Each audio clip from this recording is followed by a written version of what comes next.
يا كابتن محمود يا خطيب، يا رب تكون مبسوط بالاتنين مدربين العاهة المتسولين اللي انت رحت جبتهم لنا في اول الموسم، وهيضيعونا وشكلنا هنرجع نلعب كونفدرالية تاني، وهتبقى سيرتنا على كل لسان. لان احنا من بعد ما جينا متفقوا في الدولي، انت شايف الفرق اللي قدام كلنا، الفرق اللي بنلعبها كلها بتحط ال 18 بتحط ال 98 لعيب من الفرقه اللي قدامنا في ال 18.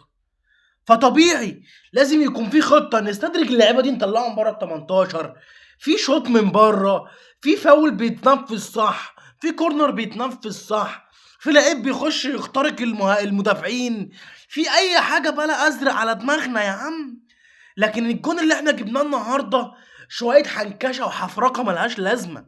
احنا ما لعبناش كوره، وبقالنا 80 الف ماتش بنلعب وبنقول لك ما لعبناش كوره.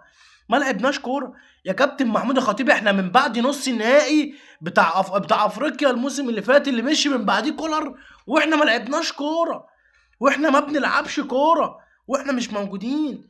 ما فيش اي حاجه متحفظه للعيب. هنقعد نقول ونهاتي، هنقعد نقول ده يا جدعان هتعة قلب وحرق دم وحرق صحه بالاونطه.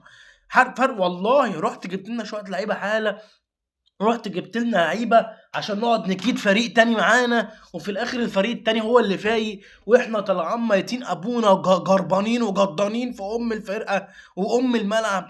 وحالتنا كرب يا كابتن محمود، حالتنا كرب. شوف سيد عبد الحفيظ النهارده قاعد جضان.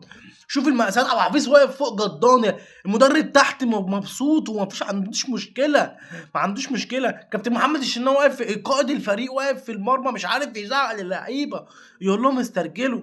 يا كابتن محمود ما خلاص بقى، خلاص بقى.